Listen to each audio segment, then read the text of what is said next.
Bienvenue chez Audible. Nous vous souhaitons une bonne écoute. Audible Studio présente Power, les 48 lois du pouvoir de Robert Greene. Traduit de l'anglais par Mira et Lakshmi Bori. Lu par Laurent Jacquet. Note de l'éditeur. Nous tenons à remercier très chaleureusement Karine Ratinet, sinologue, pour ses précieux conseils concernant la romanisation des noms chinois, et Martine Desbureaux pour son formidable travail de correction et de relecture. Remerciements. Tout d'abord, je souhaiterais remercier Anna Biller pour son aide inestimable dans mes recherches et la correction de ce texte, et pour ses remarques pertinentes qui ont permis de faire évoluer l'ouvrage de manière très positive, aussi bien dans la forme que dans le fond. Sans elle, ce livre n'aurait pu voir le jour. Je souhaite également remercier mon cher ami Michael Schwartz, grâce à qui je me suis impliqué dans la création de l'école d'art Fabrica en Italie, où j'ai rencontré Just Elfers, l'éditeur de Power, les 48 lois du pouvoir. C'est grâce à Fabrica que Just et moi avons compris qu'un classique tel Machiavel ne vieillit pas. De nos discussions à Venise est né ce livre. Je voudrais remercier Henri Le Goubin qui, durant des années, m'a raconté quantité d'anecdotes machiavéliques, notamment à propos des personnages français qui tiennent une grande place dans ce livre. Je tiens également à dire merci à Les et Sumiko Biller qui m'ont prêté de très nombreux ouvrages sur l'histoire japonaise et qui m'ont notamment aidé à comprendre tous les aspects de la cérémonie du thé au Japon. De même, je remercie mon amie Elisabeth Yang, qui m'a apporté des éclaircissements sur l'histoire chinoise. Un tel ouvrage dépendait largement des sources disponibles, et je remercie du fond du cœur la bibliothèque de recherche de l'Université de Californie à Los Angeles, UCLA. J'ai passé de nombreuses et agréables journées à parcourir leur collection. Mes parents, Laurette et Stanley Greene, méritent des remerciements sans fin pour leur patience et leurs encouragements. Et je dois également remercier mon chat Boris, qui m'a tenu compagnie pendant ces longues journées de rédaction. Enfin, les personnes de talent, qui en appliquant les 48 lois du pouvoir, m'ont manipulé, tourmenté et fait du mal. Je ne leur en veux pas, et je les remercie d'avoir été une source d'inspiration pour écrire cet ouvrage. Robert Greene. À Anna Biller et à mes parents. R. G. Préface. Le sentiment de n'avoir aucun pouvoir sur les gens et les événements est difficilement supportable. L'impuissance rend malheureux. Personne ne réclame moins de pouvoir, tout le monde en veut davantage. Dans la société d'aujourd'hui, cependant, il est dangereux de paraître avide de pouvoir, d'afficher ses ambitions. Il faut montrer des dehors impeccablement décents et honnêtes. Mieux vaut donc faire preuve d'un certain sens des nuances, se montrer sympathique et liant, mais n'en être pas moins habile, voire retors. Cette constante duplicité rappelle tout à fait la dynamique du pouvoir jadis en vigueur à la cour. Tout au long de l'histoire, une cour s'est en effet toujours formée autour du personnage investi du pouvoir, roi, reine, empereur, dictateur. Les courtisans étaient dans une position particulièrement délicate. Il leur fallait bien sûr servir leur maître, mais s'ils paraissaient trop serviles, s'ils cherchaient trop ouvertement à gagner ses faveurs, les autres courtisans ne manquaient pas de le remarquer et de leur mettre des bâtons dans les roues. Par conséquent, les tentatives pour entrer dans les bonnes grâces du souverain devaient être subtiles. Et même les courtisans talentueux, capables d'une telle ingéniosité, devaient se protéger de leur père qui à tout moment intriguait pour les évincer. En même temps, la cour était censée être le comble de la civilisation et du raffinement. On désapprouvait les actions violentes ou la recherche trop ouverte du pouvoir. Les courtisans ourdissaient secrètement contre ceux des leurs qui utilisaient la force. C'était là leur dilemme. Tout en étant un parangon d'élégance, chacun devait se montrer plus malin que ses rivaux et contrecarrer leurs projets de la manière la plus voilée. Avec le temps, le courtisan habile apprenait à agir de manière indirecte. S'il frappait son adversaire dans le dos, c'était avec un gant de velours et le plus charmant sourire. Au lieu d'utiliser la coercition ou la trahison pure et simple, le parfait courtisan traçait son chemin grâce à la séduction et au charme. Il appliquait une tactique consommée de manipulation, planifiant toujours plusieurs coups à l'avance. La vie à la cour était un jeu sans fin qui nécessitait une vigilance constante et de la stratégie. Une guerre feutrée. De nos jours, on se heurte au même étrange paradoxe. Tout doit paraître civilisé, décent, démocratique et juste. Mais si on applique ces règles à la lettre, on se fait écraser par plus malin que soi.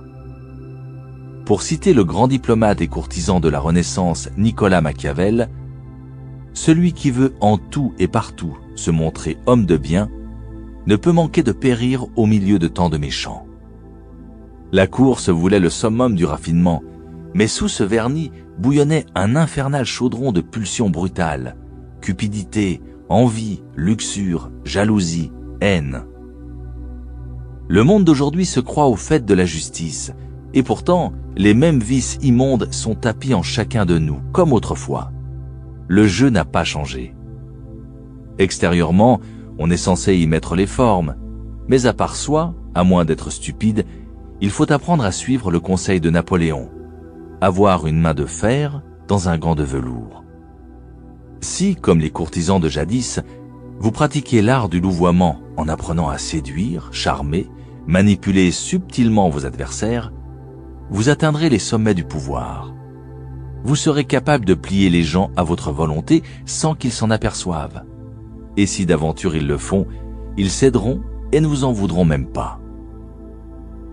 À entendre certains, le fait de jouer délibérément au jeu du pouvoir, même indirectement, est malfaisant et asocial. C'est une relique du passé.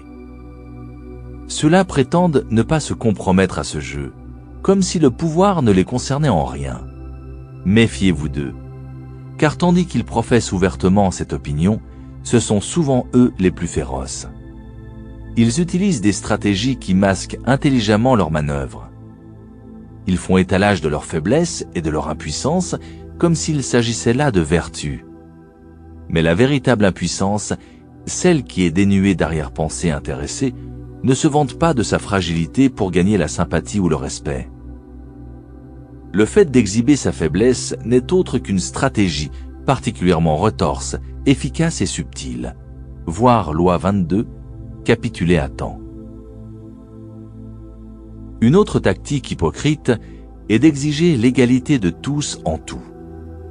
Chacun, indépendamment de son statut et de sa force, devrait, paraît-il, être logé à la même enseigne.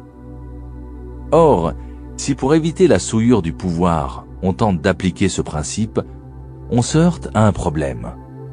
Certains font mieux certaines choses que d'autres. Traiter tout le monde de manière identique équivaudrait donc à ignorer les différences, à promouvoir les moins doués et à laminer ceux qui sortent du lot. Là encore, beaucoup de ceux qui se conduisent ainsi appliquent en réalité une autre stratégie de pouvoir. Récompenser les gens selon des critères que l'on a soi-même définis. Un autre moyen encore de ne pas s'impliquer dans le jeu est de paraître parfaitement intègre et transparent, puisque ceux qui recherchent le pouvoir se complaisent dans la manipulation et le secret. Mais l'honnêteté absolue blesse inévitablement beaucoup de monde et attire maintes vengeances. Personne ne jugera votre attitude complètement innocente, et à juste titre. En vérité, c'est bel et bien une stratégie de pouvoir que de se fabriquer une image noble, généreuse et désintéressée. C'est une forme de persuasion, voire de coercition subtile. Enfin, ceux qui se disent étrangers au jeu du pouvoir affectent parfois la candeur. Là encore, soyez vigilants, car une apparente ingéniosité peut n'être qu'une manipulation parmi d'autres. Voir loi 21, assaut, sot et demi.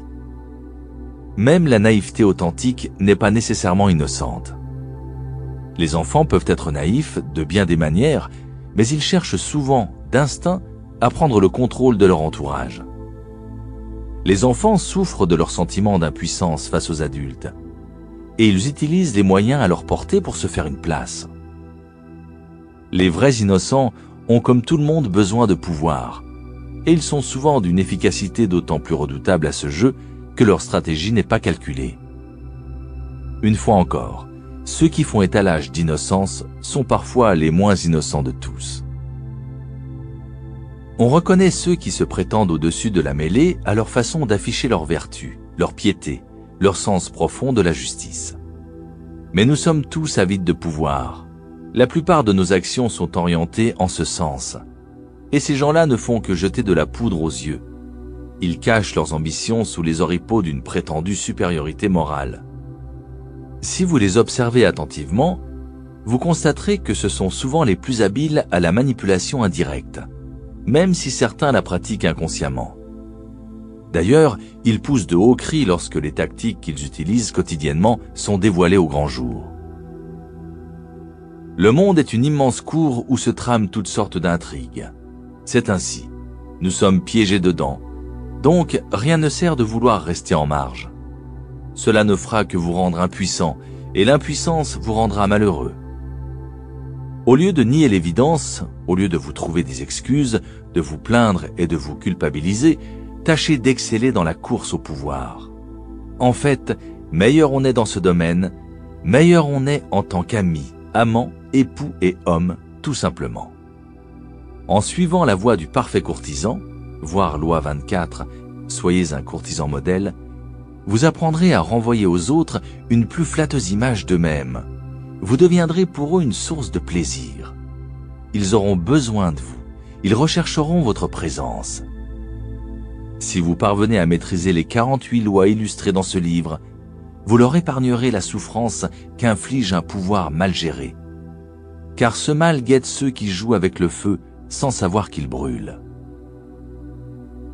La recherche du pouvoir étant inévitable, mieux vaut y être brillant que nul. Pour exceller au jeu du pouvoir, il faut acquérir une certaine vision du monde, changer de perspective. Cela ne vient pas en un jour et demande des efforts. Quelques techniques de base sont indispensables. Une fois maîtrisées, elles facilitent considérablement l'application des lois. La plus importante de ces techniques, elle est en vérité incontournable, est la capacité de maîtriser ses émotions. Une réaction épidermique aux événements de la vie est tout bonnement rédhibitoire. C'est une erreur qui fait payer très cher le soulagement éphémère d'avoir pu exprimer ses sentiments. Les émotions obscurcissent la raison. Elles empêchent de juger la situation clairement, donc d'y remédier et de la maîtriser. La colère est la plus destructrice des réactions affectives, car c'est celle qui brouille le plus le jugement. Elle induit une réaction en chaîne, qui vous fait perdre pied et affermit la détermination de votre ennemi. Pour détruire un adversaire qui vous a blessé, faites plutôt en sorte qu'il ne soit pas sur ses gardes. Feignez la camaraderie au lieu de vous irriter. L'amour et l'affection sincères sont eux aussi potentiellement destructeurs, en ce qu'ils vous aveuglent sur les intérêts personnels de ceux que vous soupçonnez le moins de se battre pour le pouvoir. La colère ou l'amour ne se réprime pas, ne se renie pas, mais il faut s'appliquer à ne pas en être le jouet, être attentif à la manière dont on les exprime, et surtout, bâtir projets et stratégies sans en tenir le moindre compte. Toujours dans le domaine affectif, il faut apprendre à se distancier de l'instant présent et à envisager objectivement le passé et l'avenir. Tel Janus, le dieu romain à deux visages, gardien de toutes les portes, regardez dans les deux directions à la fois pour mieux appréhender le danger d'où qu'il vienne. C'est ainsi que vous devrez vous façonner, une face tournée vers l'avenir et l'autre vers le passé. En ce qui concerne l'avenir, ne baissez jamais votre garde. Rien ne doit vous prendre au dépourvu. Imaginez constamment les problèmes avant qu'ils ne surgissent. Au lieu de passer votre temps à rêver à l'heureux dénouement de votre projet, envisagez tous les changements possibles, toutes les catastrophes susceptibles de survenir. Plus loin vous regarderez, mieux vous saurez prévoir les futures étapes de votre plan avec une longueur d'avance, plus vous deviendrez puissant. Quant à l'autre face de Janus, si elle est tournée vers le passé, Ce n'est ni pour rouvrir d'anciennes plaies, ni pour ruminer de vieilles rancœurs. Cela ne ferait qu'émousser votre pouvoir. Il est en effet essentiel d'apprendre à oblitérer les mauvais souvenirs qui vous rongent et qui troublent votre jugement. Le véritable objectif de ce regard en arrière est de tirer des leçons. Étudier le passé pour apprendre de ceux qui vous ont précédés. Cet ouvrage cite de nombreux exemples historiques qui vous aideront beaucoup dans cette démarche. Ensuite, à la lumière de l'histoire, vous évaluerez vos actions et celles de vos amis. C'est là la meilleure école, parce qu'elle se fonde sur l'expérience personnelle. Commencez par examiner les erreurs que vous avez commises, surtout celles qui vous ont le plus profondément affecté. Passez-les au crible des 48 lois du pouvoir, tirez-en la conclusion et prenez la résolution suivante. Je ne referai plus jamais telle erreur. Je ne retomberai plus jamais dans tel piège. Si vous êtes capable de mener à bien cette auto-évaluation, vous apprendrez à sortir de vos propres ornières, ce qui est un talent inestimable. Le pouvoir exige de jouer sur les apparences. À cette fin, vous devrez apprendre à revêtir différents masques, à avoir plus d'un tour dans votre sac. Ne croyez pas que vous vous abaissez en pratiquant la manipulation et en jouant la comédie. La vie est une comédie. Ce qui distingue l'homme des animaux, c'est jusqu'à un certain point, sa capacité à mentir et à manipuler. Dans les mythes grecs, dans le cycle indien du Mahabharata, dans l'épopée mésopotamienne de Gilgamesh, c'est le privilège des dieux que d'utiliser l'art de la tromperie. Le grand Ulysse, par exemple, fut jugé à l'aune de sa capacité à rivaliser d'astuce avec les dieux. Il déroba une partie de leur pouvoir en les battant à leur propre jeu, fondé sur la ruse et la duplicité. La ruse est un art raffiné, issu de la civilisation même, et l'arme la plus puissante dans le jeu du pouvoir. On ne peut s'en servir avec succès sans prendre des distances avec soi-même, sans incarner différents personnages en portant le masque idoine selon le jour et le moment. Devenez un caméléon. Vous perdrez cette lourdeur qui tire les gens vers le bas. Faites-vous l'acteur de votre propre rôle. Travaillez à masquer vos intentions. Attirez les gens dans des pièges. Montez des mises en scène. Cela fait partie des plaisirs de l'esthète. Et en plus, cela conduit tout droit au pouvoir. Si la manipulation est l'arme offensive la plus efficace de votre arsenal, la patience est la meilleure défense. Elle fait éviter les bévues. Comme le sang-froid, elle s'acquiert. Ce n'est pas un talent naturel.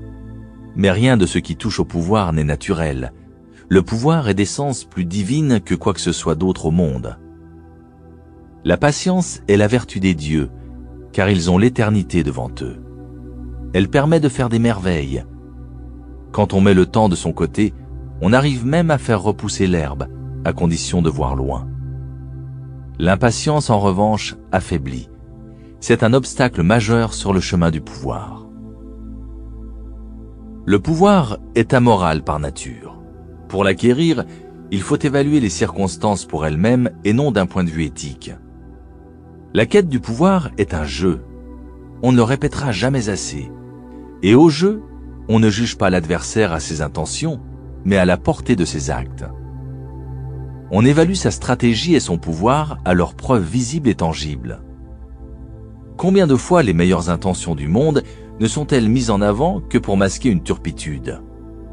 A contrario, à quoi bon agir par philanthropie et désir de rendre service si cela conduit à la catastrophe? Les gens, fussent-ils de bonne foi, exhibent d'instinct les motivations les plus touchantes pour chacune de leurs actions. Apprenez à rire intérieurement chaque fois que vous les entendez protester de leurs louables intentions. Les étalages de bonnes intentions les plus émouvants ne sont que prétexte à l'accumulation du pouvoir. Voilà, c'est un jeu. Votre adversaire est assis en face de vous. Vous vous comportez tous les deux comme des gens du monde. Vous respectez les règles. Vous ne prenez jamais la mouche. Vous appliquez une stratégie et observez les coups de votre adversaire avec tout le calme et le détachement dont vous êtes capable. En fin de compte, vous apprécierez sa politesse et serez indifférent à ses motivations les plus retorses. Entraînez-vous à suivre d'un œil d'aigle les résultats de ses mouvements, restez attentif aux éventuels changements sur l'échiquier et ne vous laissez pas distraire par quoi que ce soit d'autre. La moitié de la maîtrise du pouvoir provient de ce qu'on ne fait pas, de ce qu'on ne se permet pas. Pour cela, vous devez apprendre à évaluer toute chose d'après ce qu'elle vous coûte. Comme l'a écrit Nietzsche, la valeur d'une chose réside parfois non dans ce qu'on gagne en l'obtenant, mais dans ce qu'on gagne pour l'acquérir, dans ce qu'elle nous coûte. Peut-être atteindrez-vous votre but, et un but louable, mais à quel prix? Appliquez partout cette norme, notamment pour décider si vous allez collaborer avec quelqu'un ou lui rendre service. En définitive, la vie est courte.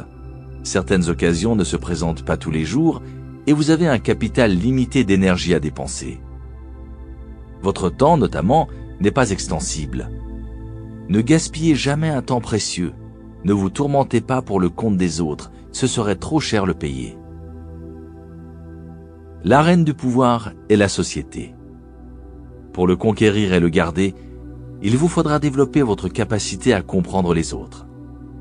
Comme l'a écrit le grand penseur et courtisan du XVIIe siècle, Balthazar Gracian, il y a bien de la différence entre entendre les choses et connaître les personnes, et c'est une fine philosophie que de discerner les esprits et les humeurs des hommes. Il est aussi nécessaire de les étudier que d'étudier les livres. Pour devenir le maître du jeu, il faudra vous montrer fin psychologue. Vous devrez discerner les motivations de vos partenaires à travers le nuage de fumée derrière lequel ils camouflent leurs actions. L'intelligence de leurs motivations cachées sera votre carte maîtresse au jeu du pouvoir.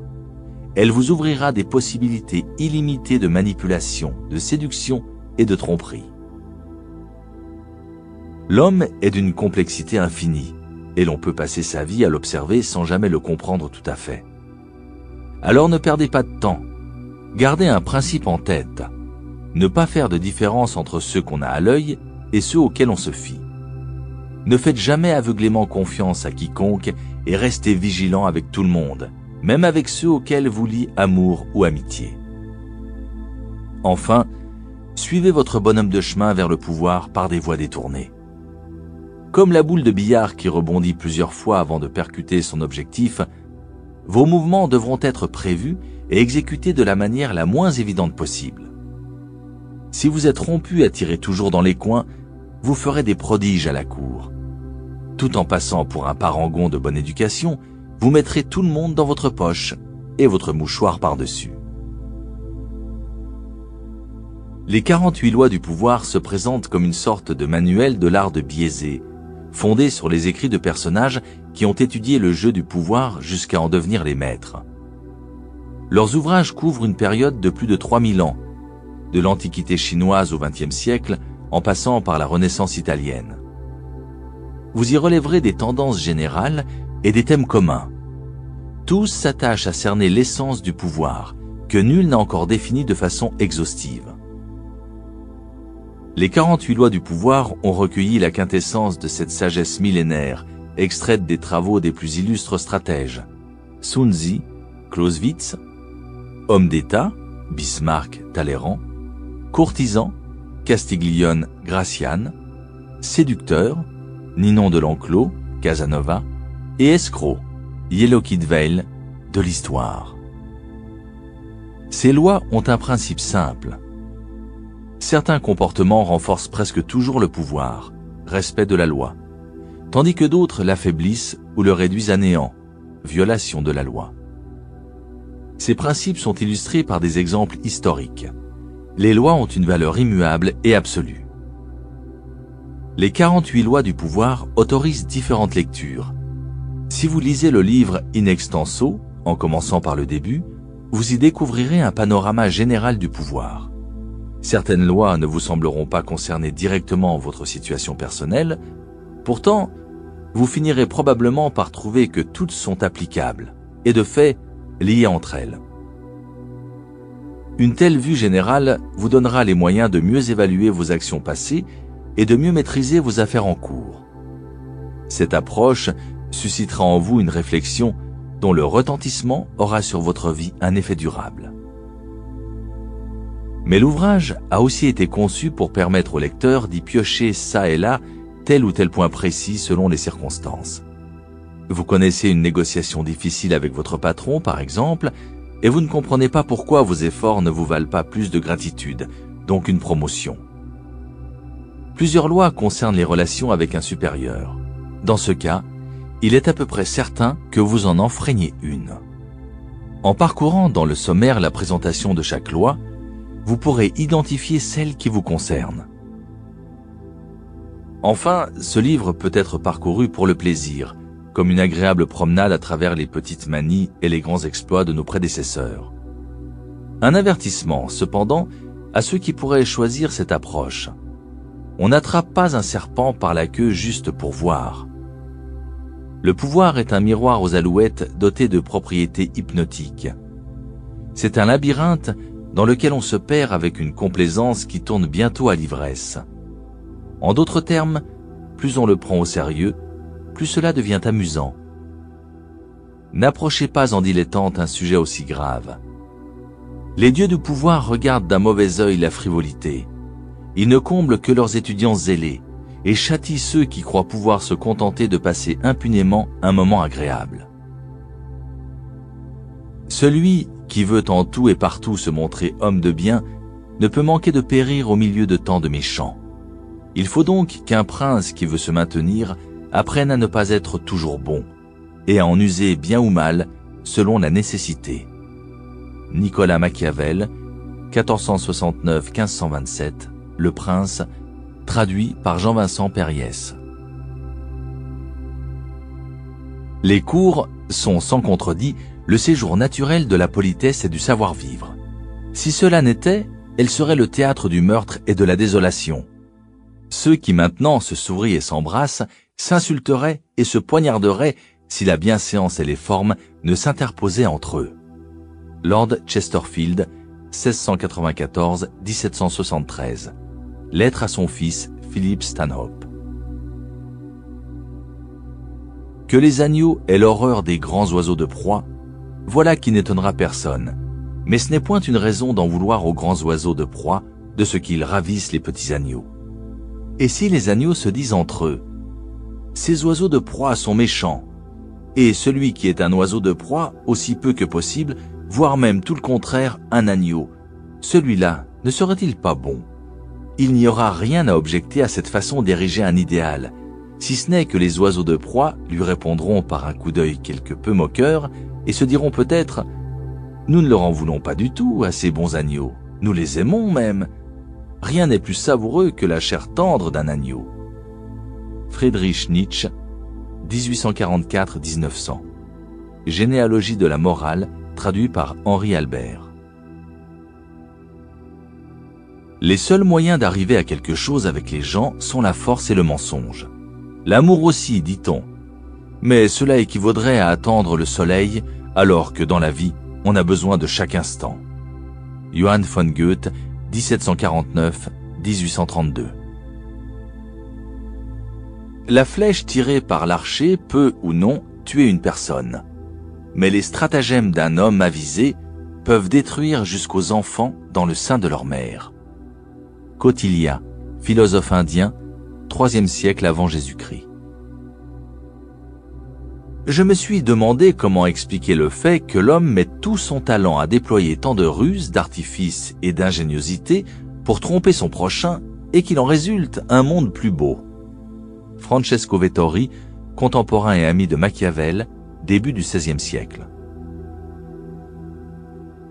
Un homme qui se vante de ne jamais changer d'opinion est un homme qui se charge d'aller toujours en ligne droite, un niais qui croit à l'infaillibilité. Il n'y a pas de principe, il n'y a que des événements. Il n'y a pas de loi, il n'y a que des circonstances. L'homme supérieur épouse les événements et les circonstances pour les conduire. S'il y avait des principes et des lois fixes, les peuples n'en changeraient pas comme nous changeons de chemise. Honoré de Balzac, 1799-1850, le Père Goriot. Loi 1. Ne surpassez jamais le maître. Principe. Ceux qui sont au-dessus de vous doivent toujours se sentir largement supérieurs. Dans votre désir de leur plaire et de les impressionner, ne vous laissez pas entraîner à faire trop étalage de vos talents, ou vous pourriez obtenir l'effet inverse. Les déstabiliser en leur faisant de l'ombre. Faites en sorte que vos maîtres apparaissent plus brillants qu'ils ne sont et vous atteindrez les sommets du pouvoir. Violation de la loi. Nicolas Fouquet était surintendant des finances au début du règne de Louis XIV. C'était un homme généreux qui aimait les fêtes somptueuses, les jolies femmes et la poésie. Il aimait aussi l'argent et menait un train de vie extravagant. Fouquet était intelligent et absolument indispensable au roi. Aussi, quand le Premier ministre, le cardinal Mazarin, mourut en 1661, le surintendant des finances s'attendait-il à lui succéder? Au lieu de quoi, le roi décida d'abolir la charge. Cette décision, ainsi que d'autres indices, firent comprendre à Fouquet qu'il n'était plus dans les bonnes grâces du roi. Aussi décida-t-il de regagner ses faveurs en organisant la fête la plus splendide que l'on eût jamais vue. Officiellement, elle avait pour but de célébrer l'achèvement des travaux de son château de Vaux-le-Vicomte. Mais son objectif réel était de rendre hommage au roi, l'invité d'honneur. Les plus célèbres représentants de la noblesse d'Europe et quelques-uns des plus grands esprits de l'époque, La Fontaine, La Rochefoucauld, Madame de Sévigné, avaient été conviés. Molière avait écrit pour l'occasion une pièce dans laquelle il jouerait lui-même. La fête commença par un somptueux banquet de 7 services où furent servis des aliments venus d'Orient que l'on n'avait encore jamais goûtés en France, ainsi que des recettes créées spécialement par Vatel. Un orchestre enchaînait les morceaux de musique pour honorer le roi. Après le dîner, on se promena dans les jardins du château. Les magnifiques allées et fontaines de Vaux-le-Vicomte avaient été conçues par le nôtre, comme plus tard le serait celle de Versailles. Fouquet accompagna lui-même le jeune roi à travers les parterres et les bosquets superbement géométriques. En arrivant au canot, ils assistèrent à un feu d'artifice suivi par la pièce de Molière. La fête se prolongea fort tard dans la nuit et tous s'accordèrent à dire que c'était l'événement le plus incroyable qu'ils eussent jamais vu. Quelques jours après, Fouquet fut arrêté par le chef des mousquetaires du roi, D'Artagnan. 3 mois plus tard, il était accusé d'avoir détourné l'argent de l'État. En fait, la plus grande partie de cet argent avait été versée avec l'accord du roi et en son nom. Fouquet fut condamné à la confiscation de tous ses biens et au bannissement hors du royaume, puis sa peine fut commuée en emprisonnement à vie. Il mourut à Pignerol, une lointaine place forte des Alpes. Interprétation. Louis XIV, le roi Soleil, était un homme fier et arrogant, qui exigeait d'être constamment au centre de l'attention. Il ne pouvait souffrir d'être surpassé en somptuosité par quiconque, et encore moins par son surintendant des finances. Pour succéder à Fouquet, Louis XIV choisit Jean-Baptiste Colbert, un homme d'une avarice notoire, connu pour donner les réceptions les plus sinistres de Paris. Colbert s'assura que tout l'argent du trésor passait entre les mains du roi. Ainsi financé, Louis XIV se fit construire un palais encore plus magnifique que celui de Fouquet, le grandiose château de Versailles, sur les plans des mêmes architectes, décorateurs et jardiniers que lui, et il y organisa des fêtes encore plus extravagantes que celles qui avaient coûté à Fouquet sa liberté. Examinons la situation. Le soir de la fête, en présentant au roi spectacle sur spectacle, chacun plus magnifique que le précédent, Fouquet s'imaginait faire preuve de sa loyauté et de son dévouement. Non seulement il croyait rentrer dans les bonnes grâces de Louis XIV, mais il pensait que le bon goût, le réseau de relations et la popularité dont il faisait montre le rendraient indispensable au roi et convaincrait celui-ci qu'il ferait un excellent Premier ministre. Or, à chaque nouveau spectacle, à chaque sourire appréciateur des invités, Louis XIV s'imaginait voir ses propres amis et ses sujets plus séduits par le surintendant des finances que par lui-même, et Fouquet en train de lui voler sa richesse et son pouvoir.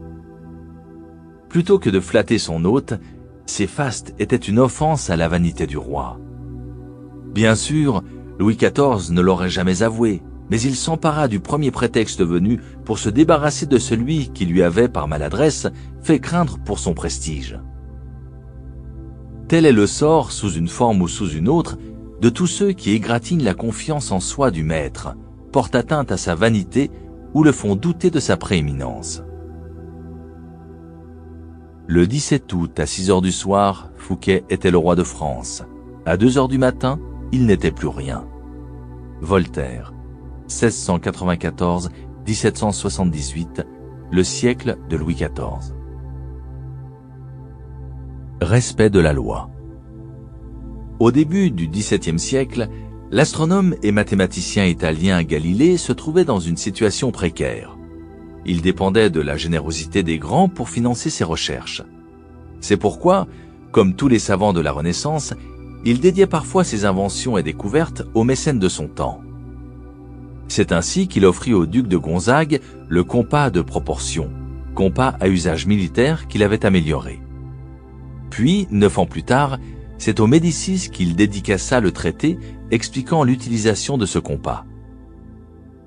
Les princes se souciaient peu de l'intérêt de la découverte, mais ils se montraient reconnaissants de l'attention, ce qui valait à Galilée, qui vivait de cours particuliers donnés aux membres de l'aristocratie, davantage de riches étudiants.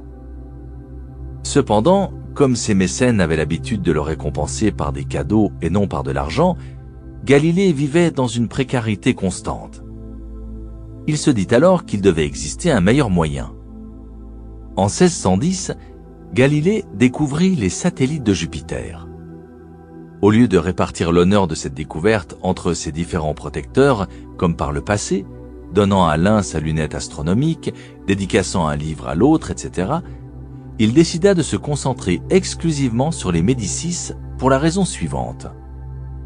Peu de temps après avoir fondé la dynastie, Côme l'Ancien avait fait de Jupiter, le plus puissant des dieux, le symbole de la maison des Médicis. Symbole d'un pouvoir qui, bien au-delà de la politique et de la banque, les reliait à la Rome antique et à ses divinités.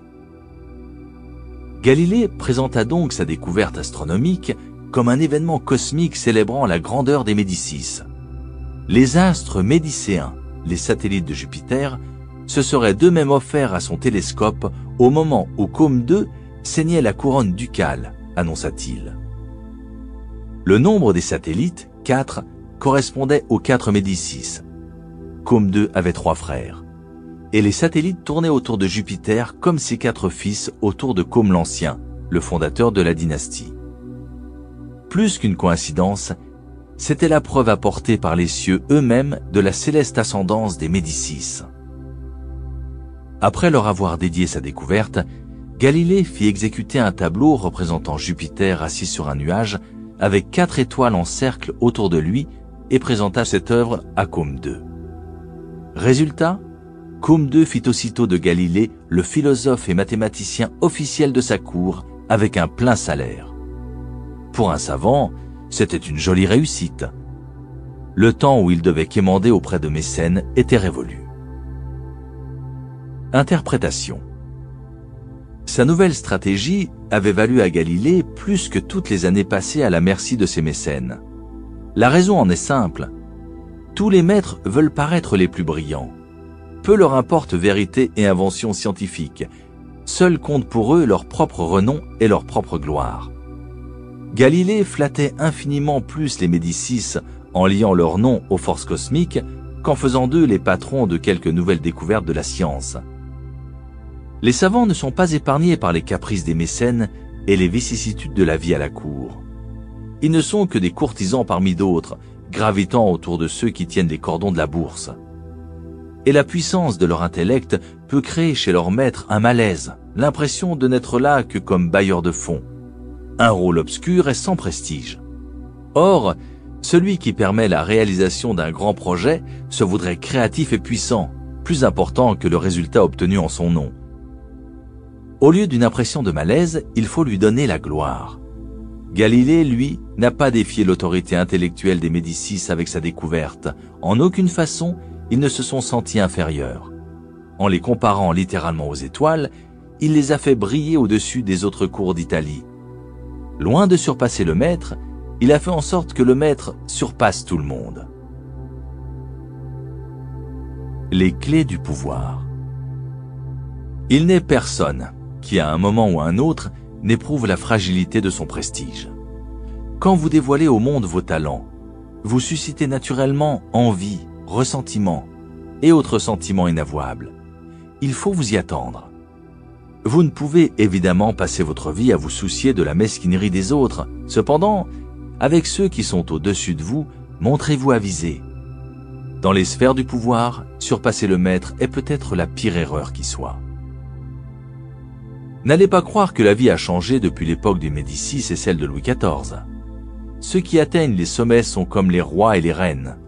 Ils veulent se sentir en sécurité dans leur position et supérieurs en intelligence, esprit et charme à ceux qui les entourent. Croire qu'en faisant montre de vos talents, vous allez gagner l'affection du maître est une erreur fatale mais courante.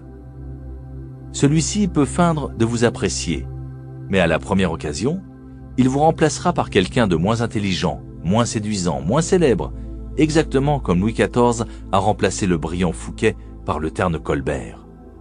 Et comme Louis XIV, il n'en admettra pas la raison véritable, mais se servira d'un prétexte pour se débarrasser de vous. Cette loi implique 2 règles que vous devez comprendre. La première est qu'il peut vous arriver de faire involontairement de l'ombre à un maître en étant simplement vous-même. Il en est, en effet, dont le complexe d'infériorité est particulièrement sensible. À vous alors d'en venir à bout à force de discrétion.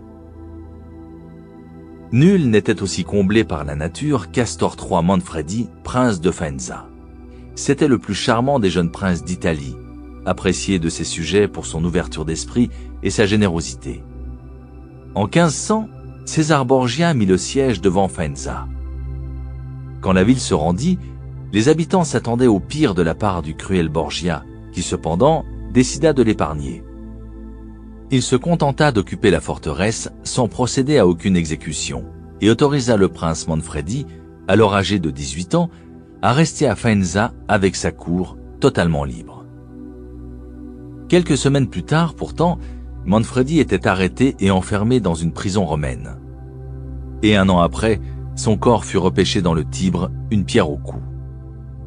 Borgia justifia cet acte horrible par des accusations de trahison et de conspiration totalement infondées. Mais le vrai problème était sa vanité notoire et son manque de confiance en lui-même. Le jeune homme l'avait surpassé sans le moindre effort. Les dons naturels de Manfredi, sa simple présence, rendaient Borgia moins séduisant, moins charismatique. La leçon est simple. Si vous ne pouvez vous empêcher de traîner tous les cœurs après vous, apprenez à éviter de tels monstres de vanité. Ou trouvez le moyen de mettre vos qualités sous le boisseau lorsque vous êtes en compagnie d'un César Borgia. Seconde règle. Parce que le maître vous aime, ne vous imaginez pas que vous pouvez vous permettre n'importe quoi. On pourrait écrire des livres entiers sur tous les favoris tombés en disgrâce pour s'être crus intouchables et avoir osé surpasser leur bienfaiteur. Le favori de Hideyoshi Toyotomi, ministre des Affaires suprêmes du Japon à la fin du XVIe siècle, s'appelait Sen-no Rikyu. La cérémonie du thé était alors devenue une obsession au sein de la noblesse japonaise. Sen-no Rikyu, un des plus proches conseillers de Hideyoshi, avait été l'un des premiers maîtres de thé à en fixer les règles, ce qui lui avait valu d'être honoré dans tout le pays. Il disposait même d'appartements privés au palais. Pourtant, en 1591, Hideyoshi lui ordonna de se faire seppuku, de se suicider. On découvrit plus tard la raison de ce brusque revers de fortune. Rikyu, d'origine modeste, avait fait faire une statue de lui-même en sandales, un signe aristocratique, et l'avait fait placer à l'étage supérieur d'un portique du Daitokuji, le principal temple de Kyoto. Pour Hideyoshi, Rikyu avait perdu tout sens de la mesure. S'il avait les mêmes droits que les membres de la plus haute noblesse, c'était à son maître seul qu'il le devait. Mais il avait oublié cela et en était venu à s'en attribuer tout le mérite. Ayant surestimé sa propre importance de manière impardonnable, il le paya de sa vie. Rappelez-vous ceci, ne considérez jamais votre position comme acquise et ne vous laissez jamais étourdir par les faveurs qu'on vous a accordées. Conscient du danger d'éclipser votre maître, vous pouvez tourner cette loi à votre avantage. Tout d'abord, flattez son orgueil. La flatterie ouverte, pour efficace qu'elle soit, a ses limites. Lourde, voire grossière, elle risque de déplaire aux autres courtisans. Une flagornerie plus discrète est beaucoup plus puissante. Si vous êtes plus intelligent que lui, par exemple, prétendez le contraire. Faites en sorte qu'il apparaisse plus intelligent que vous. Jouez les naïfs. Faites appel à son expérience. Commettez de petites fautes qui ne vous feront pas de tort, mais vous donneront l'occasion de solliciter son aide. Les maîtres adorent ce genre de requête. Un maître dont l'expérience ne vous apporte rien peut vous en tenir rigueur. Si vos idées sont plus créatives que les siennes, attribuez-les lui, et si possible en public. Présentez le conseil que vous donnez comme un écho du sien. Si vous avez plus d'esprit que votre maître, vous pouvez jouer les fous du roi, mais ne le faites pas apparaître froid ni guindé en comparaison. Si nécessaire, mettez une sourdine et trouvez des moyens de le faire passer pour la source de la gaieté et du divertissement. Si vous êtes naturellement plus sociable que lui et plus charismatique, prenez soin de ne pas être le nuage qui l'obscurcit aux yeux des autres. Il doit rester le centre de l'attention générale, le soleil autour duquel le monde entier gravite, irradiant sa puissance et sa splendeur. Si vous êtes appelé à le distraire, montrez-lui vos imperfections et vous attirerez sa sympathie. Toute tentative pour l'impressionner par votre grâce et votre générosité peut en revanche se révéler fatale. Pensez à l'exemple de Fouquet, ou payez-en le prix. Dans toutes ces situations, ce n'est pas faire preuve de faiblesse que de déguiser vos forces si cela vous conduit au pouvoir. En laissant les autres vous surpasser, vous gardez le contrôle de la situation au lieu d'être le jouet de leur complexe. Tout cela tournera à votre avantage le jour où vous déciderez de vous élever de votre état d'infériorité. Si, comme Galilée, vous pouvez accroître encore le lustre de votre maître, alors vous serez vu comme un envoyé des dieux et immédiatement promu. Image. Les étoiles dans le ciel. Il ne peut y avoir qu'un soleil à la fois. N'obscurcissez jamais sa lumière. Ne rivalisez pas avec son éclat. Au contraire, fondez-vous dans le ciel et trouvez les moyens de faire briller d'un éclat plus vif l'étoile du maître. Autorité. Se bien garder de vaincre son maître. Toute supériorité est odieuse, mais celle d'un sujet sur son prince est toujours folle ou fatale. C'est une leçon que nous font les astres, qui bien qu'ils soient les enfants du soleil et tout brillants, ne paraissent jamais en sa compagnie. Balthazar Gracian, 1601-1658, l'homme de cour, traduit par Amelot de la Houssaye. A contrario. Inutile de craindre de vexer chaque personne que vous rencontrez, mais votre cruauté doit être sélective. Si votre supérieur est une étoile moribonde, il n'y a rien à craindre à lui faire de l'ombre. Ne vous montrez pas clément. Votre maître n'a pas eu de scrupules lors de son ascension implacable vers les sommets. Jaugez sa force. S'il est faible, hâtez discrètement sa chute. Montrez-vous plus charmant, plus élégant, plus compétent que lui à des moments clés. S'il est chancelant et prêt à tomber, laissez faire. Ne prenez pas le risque d'achever un supérieur affaibli, cela pourrait apparaître cruel ou malveillant. En revanche, si votre maître est en position de force et que vous vous savez plus compétent que lui, attendez votre heure. Il est dans l'ordre des choses que son pouvoir s'amenuise et s'éteigne.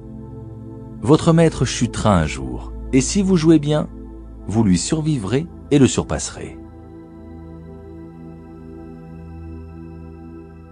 Loi 2. Ne vous fiez pas à vos amis, utilisez vos ennemis. Principe. Gardez-vous de vos amis. Beaucoup vous trahiront par envie. D'autres se montreront gâtés, tyranniques. Un ancien ennemi que vous engagez sera plus loyal qu'un ami, parce qu'il devra faire ses preuves. En fait, vous avez plus à craindre de vos amis que de vos ennemis. Si vous n'avez pas d'ennemis, trouvez le moyen de vous en faire. Violation de la loi. Au milieu du IXe siècle, un jeune homme monta sur le trône de l'Empire byzantin sous le nom de Michel III. Sa mère, l'impératrice Théodora, était enfermée dans un couvent, et l'amant de celle-ci, Théoctistos, Michel l'avait fait assassiner. La conspiration réunie pour déposer Théodora et couronner Michel comptait un oncle de Michel, Bardas, un homme intelligent et ambitieux. Michel, alors jeune et inexpérimenté, était entouré d'intrigants, de criminels et de débauchés. En cette période troublée, il avait besoin d'un conseiller de confiance. Il choisit son favori, Basile. Celui-ci n'avait l'expérience ni des affaires politiques, ni du gouvernement. C'était le chef des écuries impériales. Mais il lui avait prouvé plus d'une fois sa gratitude et son affection. Ils s'étaient rencontrés des années plus tôt, un jour où Michel faisait le tour des écuries. Un étalon encore indompté s'était détaché, et Basile, alors obscur jeune palefrenier venu de Macédoine, avait sauvé la vie du prince. Impressionné par sa force et son courage, Michel l'avait immédiatement nommé grand écuyer, comblé de cadeaux et de faveurs, et ils étaient devenus inséparables. Basile fut envoyé dans la meilleure école de Byzance qui fit du valet d'écurie qu'il avait été un courtisan cultivé et raffiné. Michel, une fois sur le trône, avait besoin d'une personne loyale. En qui pouvait-il avoir plus confiance pour le poste de grand chambellan et premier conseiller qu'en un jeune homme qui lui devait tant? Basile pouvait être formé à cette fonction, et Michel l'aimait comme un frère. Faisant fi des avis de ceux qui lui recommandaient son oncle maternel Bardas, beaucoup plus compétent, Michel choisit son favori. Basile apprit vite et conseilla bientôt l'empereur sur toutes les affaires de l'État. Le seul problème était l'argent. Basile n'en avait jamais assez. Au contact de la splendide cour byzantine, il devenait de plus en plus cupide et avide des avantages du pouvoir. Michel doubla, puis tripla son salaire, l'ennoblit, le maria à l'une de ses propres maîtresses, Eudoxia Ingérina. Un ami aussi sincère, un conseiller aussi sûr n'avait pas de prix. Mais les ennuis allaient commencer. Bardas était alors à la tête de l'armée. Basile convainquit Michel que l'homme était dangereusement ambitieux. Bardas, lui rappela-t-il, avait conspiré pour faire monter son neveu sur le trône, croyant avoir ensuite sur lui une influence décisive. Il pouvait conspirer à nouveau, cette fois pour s'en débarrasser et prendre lui-même le pouvoir. Basile instilla ainsi chez l'empereur le poison du doute et obtint d'assassiner Bardas. À la faveur de grands jeux équestres, Basile se rapprocha de son rival dans la mêlée et le frappa à mort. Peu après, sous couvert de garder le contrôle du royaume et de réprimer les éventuelles rébellions, Basile demanda à remplacer Bardas à la tête de l'armée. Cela lui fut accordé.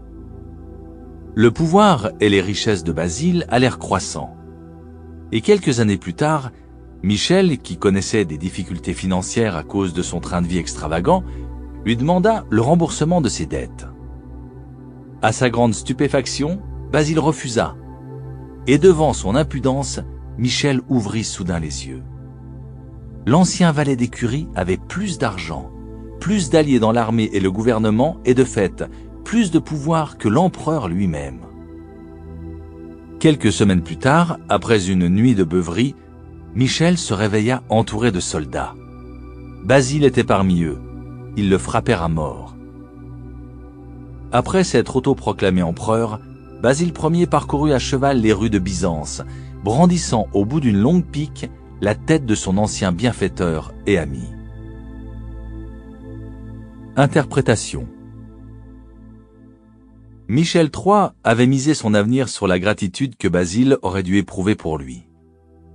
Celui-ci, pensait-il, lui devait sa richesse, son éducation et son rang. À coup sûr, il le servirait de son mieux. Une fois Basile nommé à son poste, l'empereur lui avait accordé tout ce qu'il désirait pour renforcer ses liens avec lui. Il ne réalisa son erreur que le jour fatal où il vit le sourire arrogant de Basile. Il avait créé un monstre. Il avait permis à un homme d'approcher le pouvoir et céder à ses requêtes les plus insatiables. Basile, gêné par la générosité du souverain, fit comme beaucoup en pareille situation. Il oublia les faveurs reçues et s'imagina qu'il ne devait son succès qu'à ses propres mérites.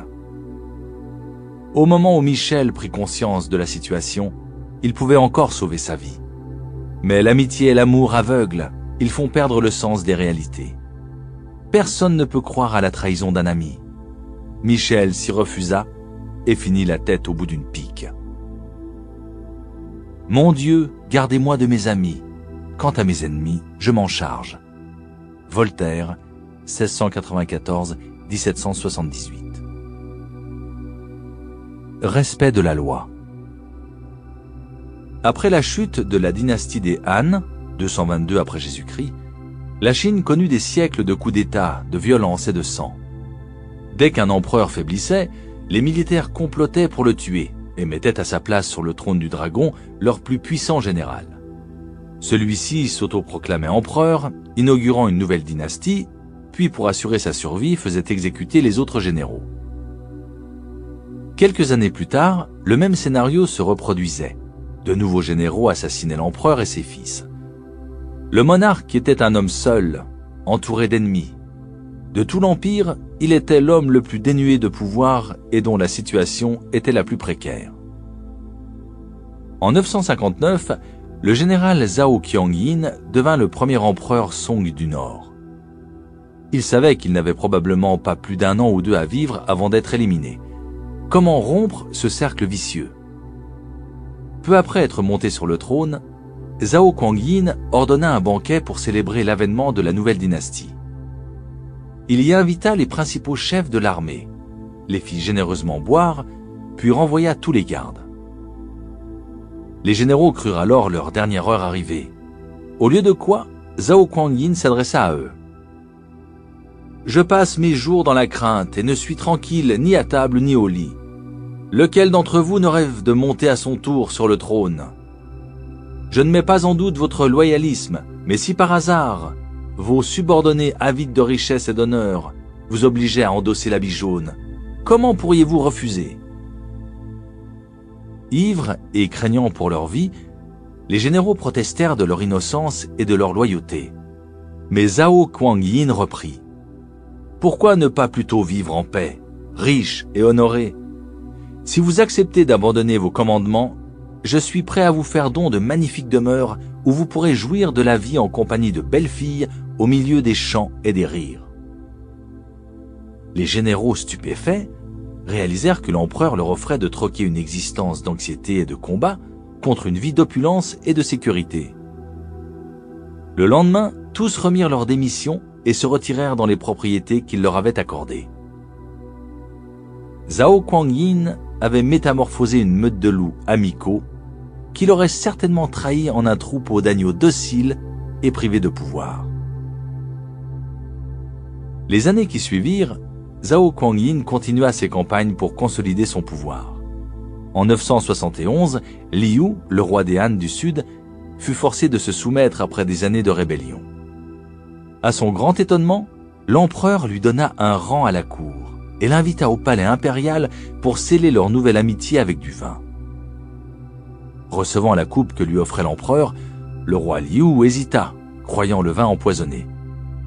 « Les crimes de votre misérable sujet méritent certainement la mort, » s'écria-t-il. « Cependant, je supplie votre majesté d'épargner sa vie, je n'ose goûter de ce vin. » Zhao Qianyin rit, lui prit la coupe des mains et but. De ce moment, Liu devint son ami le plus loyal et le plus fidèle. À cette époque, la Chine était divisée en de nombreux petits royaumes. Qianshu, l'un de ses roitelets, finit par être vaincu. Les ministres conseillèrent aussitôt à l'empereur de faire enfermer ce rebelle. Ils avaient des preuves qu'il était encore en train de comploter sa mort. Cependant, quand Qianshu vint lui rendre hommage, Zhao Qianyin, au lieu de le mettre au secret, le combla d'honneur. Il lui remit aussi un pli en lui disant de l'ouvrir lorsqu'il serait parti. Qianshu décacheta le paquet en chemin et vit qu'il contenait les preuves écrites de sa conspiration. Il comprit alors que l'empereur connaissait les plans qu'il avait échafaudés pour le tuer, et que malgré cela, il l'avait épargné. Cette générosité eut raison du rebelle, qui devint, lui aussi, l'un des vassaux les plus dévoués de l'empereur Zhao Qianyin. Interprétation. Un proverbe chinois compare les amis aux mâchoires hérissées de crocs d'un dangereux animal. Si vous n'y prenez garde, elles vous broient. En montant sur le trône, Zhao Kuan-yin savait quelle mâchoire allait se refermer sur lui. Ses amis de l'armée s'apprêtaient à le dévorer. Et si par hasard il survivait, ses amis du gouvernement ne feraient de lui qu'une bouchée. Zhao Kuan-yin ne voulait pas de ces amis-là. Il s'en débarrassa par un don splendide. Mieux valait les mettre ainsi hors d'état de nuire que les tuer, car cela aurait eu pour résultat de soulever d'autres généraux assoiffés de vengeance. Quant au ministre ami, Zhao Kuan-yin n'en voulait pas non plus. Il aurait été condamné à leur faire boire sa fameuse coupe de vin empoisonné. Au lieu de faire confiance à ses amis, l'empereur utilisa ses ennemis, l'un après l'autre, les transformant en loyaux sujets. Un ami s'attend à obtenir toujours plus de faveurs et se consume de jalousie. Les anciens ennemis de Zhao Kuan-yin, eux, n'attendaient rien, et tout leur fut donné. Un homme à qui l'on épargne brusquement la guillotine est si éperdument reconnaissant qu'il ira jusqu'au bout du monde pour celui qui lui a pardonné. C'est ainsi que les anciens ennemis de l'empereur devinrent ses amis les plus sincères. Après quoi, une fois rompue la chaîne immuable de violence et de guerre civile, la dynastie Song dirigea paisiblement la Chine pendant plus de 300 ans. Dans un discours que fit Abraham Lincoln en pleine guerre civile, il faisait référence aux sudistes comme à des êtres humains dans l'erreur. Une vieille dame lui reprocha de ne pas les désigner comme des ennemis irréductibles que l'on doit détruire. « Pourquoi, madame, répliqua Lincoln, détruire mes ennemis quand je peux faire d'eux mes amis ?» Les clés du pouvoir. Il est naturel de vouloir employer ses amis lorsqu'on a besoin d'appui. Le monde est dur et leur amitié peut l'adoucir. Par ailleurs, on les connaît. Pourquoi s'en remettre à un étranger quand on a un ami sous la main? Le problème est que l'on ne connaît pas ses amis aussi bien que l'on croit. Souvent, ils acquiescent à vos propos pour éviter une discussion.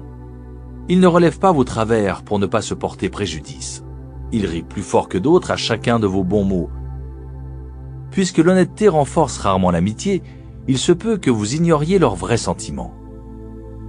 Vos amis vous diront qu'ils aiment votre poésie, qu'ils adorent votre musique, qu'ils envient votre bon goût. C'est peut-être vrai, mais pas toujours. Tant s'en faut. Quand vous décidez d'embaucher un ami, vous découvrez progressivement les côtés qu'il vous avait cachés. Curieusement, c'est votre magnanimité envers lui qui fausse tout. On a besoin de sentir qu'on mérite une bonne fortune. Une faveur peut devenir oppressive si elle signifie qu'on a été choisi parce qu'on est un ami et non pas forcément parce qu'on en est digne. Il y a dans le fait d'engager des amis une note de condescendance qui les affecte secrètement. La blessure apparaîtra lentement, une franchise plus cassante, ça et là des accès de ressentiment et d'envie, et sans que vous sachiez pourquoi, l'amitié s'estompe. Plus vous accorderez de faveurs et de cadeaux pour tenter de la raviver, moins on vous en sera reconnaissant. L'histoire est pavée d'actes d'ingratitude. Ce sentiment a montré ses pouvoirs depuis tant de siècles qu'il est étonnant que l'on continue à le sous-estimer. Mieux vaut être vigilant. Si vous attendez de la reconnaissance de la part d'un ami, soyez agréablement surpris lorsqu'il vous en manifeste. Engager des amis va inévitablement limiter votre pouvoir. Un ami est rarement le plus apte à vous aider. Enfin, le talent et la compétence sont bien plus importants que des sentiments amicaux. Michel III, par exemple, avait l'homme qu'il lui fallait à ses côtés, celui qui l'aurait guidé et gardé vivant. Cet homme était Bardas. Toutes les situations professionnelles nécessitent une sorte de distance entre les personnes. Vous êtes là pour travailler, non pour vous faire des amis. La gentillesse, vraie ou fausse, ne peut occulter ce fait. La clé du pouvoir consiste à juger qui est le plus apte à servir vos intérêts dans chaque situation. Gardez vos amis pour l'amitié, pour le travail, choisissez-vous des partenaires talentueux. D'autre part, vos ennemis sont une mine d'or inutilisée, que vous devez apprendre à exploiter.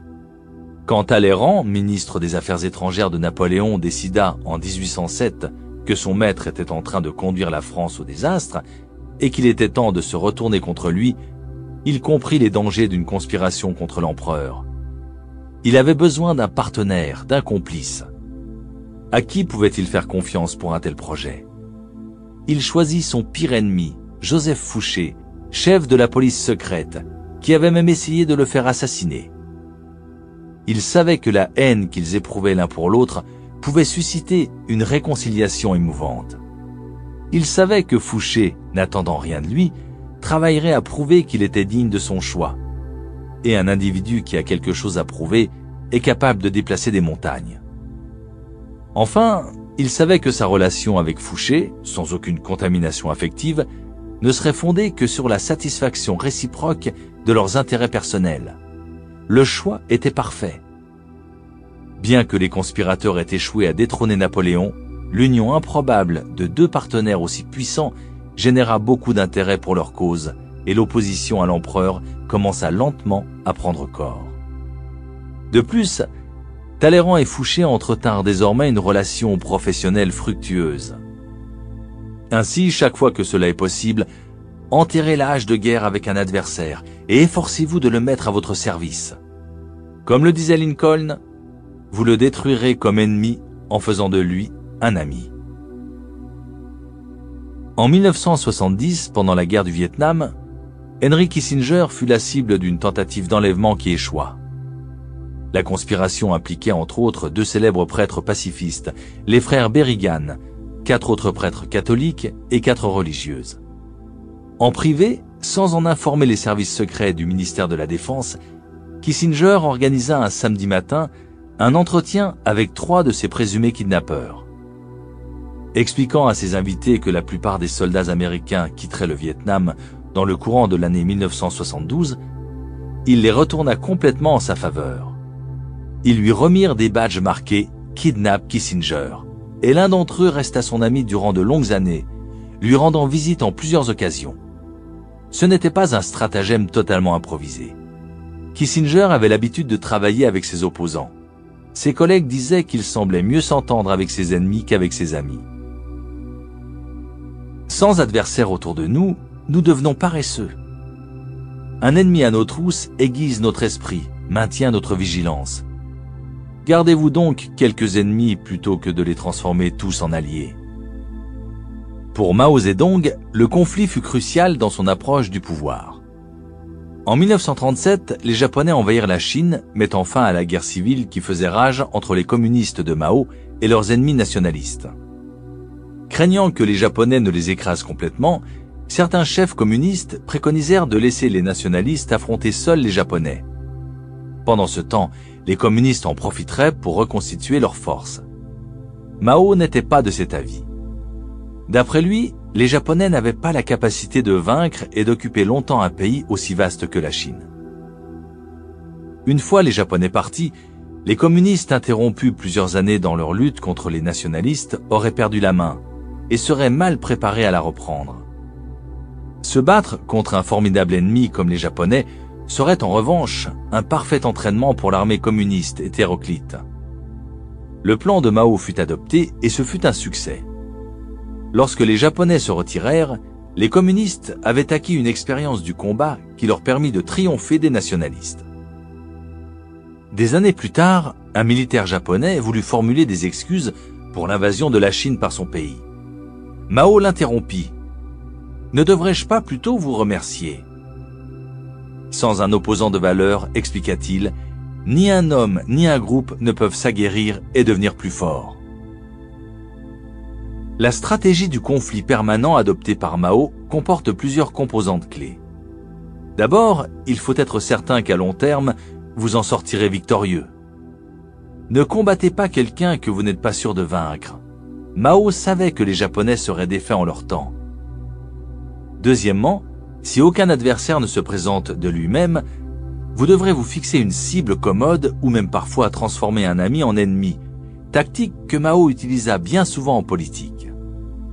Troisièmement, utilisez vos opposants pour définir clairement votre cause auprès du public, quitte à la faire passer pour un combat du bien contre le mal.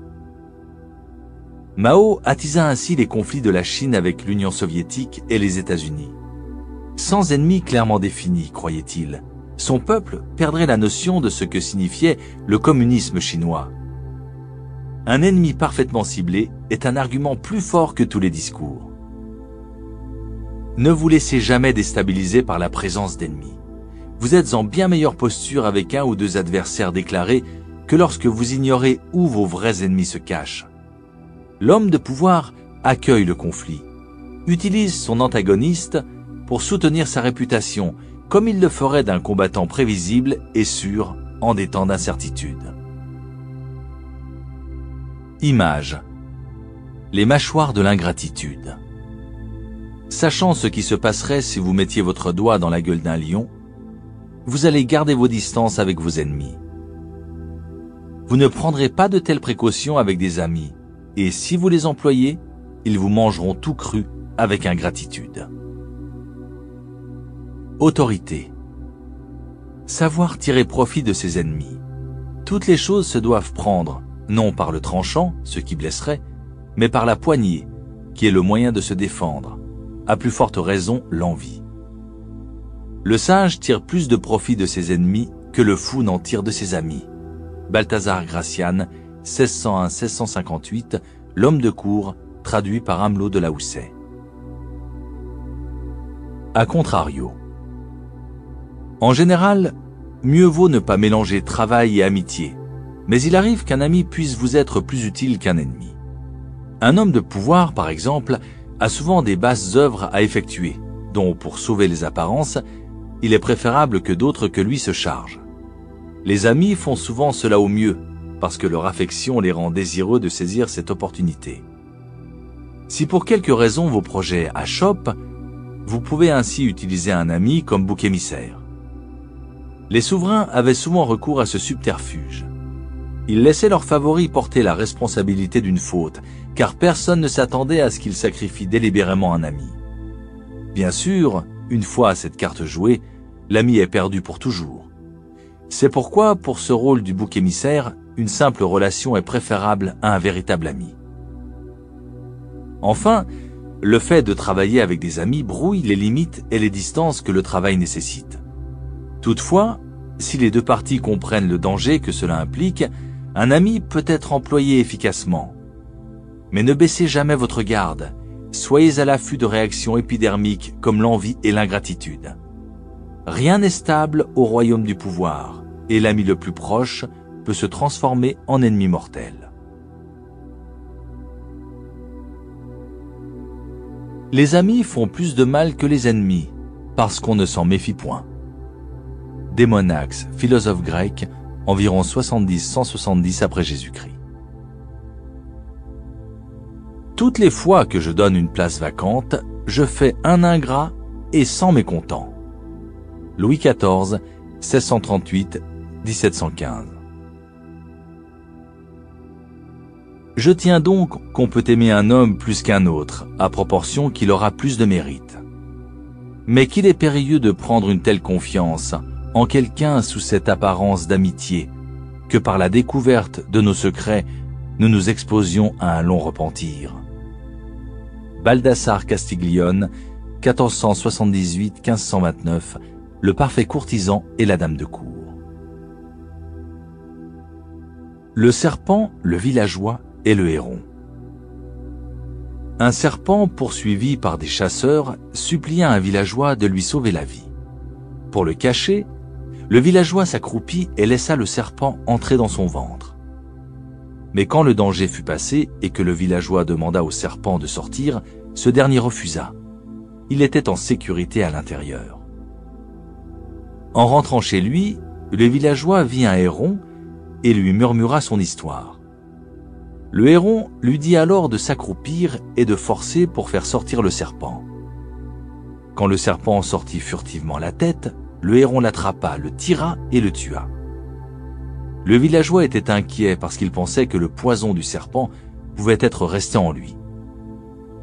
Le héron lui dit que le remède contre le venin de serpent consistait à faire cuire et à manger 6 oiseaux blancs. « Tu es un oiseau blanc, dit le villageois. Tu feras un bon début. » Il attrapa le héron et le mit dans un sac qu'il rapporta à la maison. À son arrivée, il raconta à sa femme ce qui s'était passé. « Je suis surprise par ton attitude, » lui dit-elle. « L'oiseau t'a rendu un service, il t'a débarrassé du mal qui était en ton ventre, il t'a sauvé la vie en fait, et tu l'attrapes, et tu parles de le tuer ?» Elle relâcha immédiatement le héron qui s'envola. Mais en passant, il lui creva les yeux. Morale, quand tu vois de l'eau couler à contre-courant, cela signifie que quelqu'un rend un bienfait. Conte africain. C'est pourquoi plusieurs personnes ont pensé qu'un prince sage doit, s'il le peut, entretenir avec adresse quelque inimitié, pour qu'en la surmontant, il accroisse sa propre grandeur. Les princes, et particulièrement les princes nouveaux, ont éprouvé que les hommes, qui au moment de l'établissement de leur puissance leur avaient paru suspects, leur étaient plus fidèles et plus utiles que ceux qui d'abord s'étaient montrés dévoués. Pandolfo Petrucci, prince de Sienne, employait de préférence dans son gouvernement ceux que d'abord il avait suspectés. Nicolas Machiavel, 1469-1527, Le Prince, traduit par Jean-Vincent Périès. Un brahmane, grand expert des Védas et archer hors pair, offre ses services à son bon ami qui est maintenant le roi. Le brahmane s'écrie en le voyant « Me reconnais-tu? Je suis ton ami !» Et le roi de lui répondre avec dédain « Oui, nous étions amis autrefois, mais notre amitié était fondée sur le pouvoir que nous avions l'un et l'autre. »« Tu étais mon ami, brave brahmane, parce que tu servais ma cause. Aucun pauvre n'est ami avec le riche, aucun fou avec le sage, aucun lâche avec le courageux. Un vieil ami, qui en a besoin? Deux hommes de richesse et de naissance égales peuvent se lier d'amitié et contracter mariage dans la famille l'un de l'autre. Mais non un homme riche et un pauvre, un vieil ami, qui en a besoin? » Le Mahabharata, environ au IIIe siècle avant Jésus-Christ. Ramassez une abeille par gentillesse et vous apprendrez les limites de la gentillesse. Proverbe soufi. Car le bienfait conserve son mérite tant que l'on croit pouvoir s'acquitter. Quand la reconnaissance n'a pas de prix assez haut, on le paye par la haine. Tacite, environ 55-120 après Jésus-Christ. Annales 4-18, traduit par J.L. Burnouf. Sur l'utilité que l'on peut retirer de ses amis. Quelqu'un qui n'aimait pas Hiéron lui reprocha un jour qu'il avait la bouche mauvaise. Ce prince, de retour chez lui, se plaignit à sa femme de ce qu'elle ne l'en avait pas averti. Comme elle était aussi simple que chaste, elle répondit « Je croyais que tous les hommes sentaient de même. » C'est ainsi qu'on apprend par un ennemi, bien plutôt que par des amis, ces défauts naturels qui frappent tout le monde.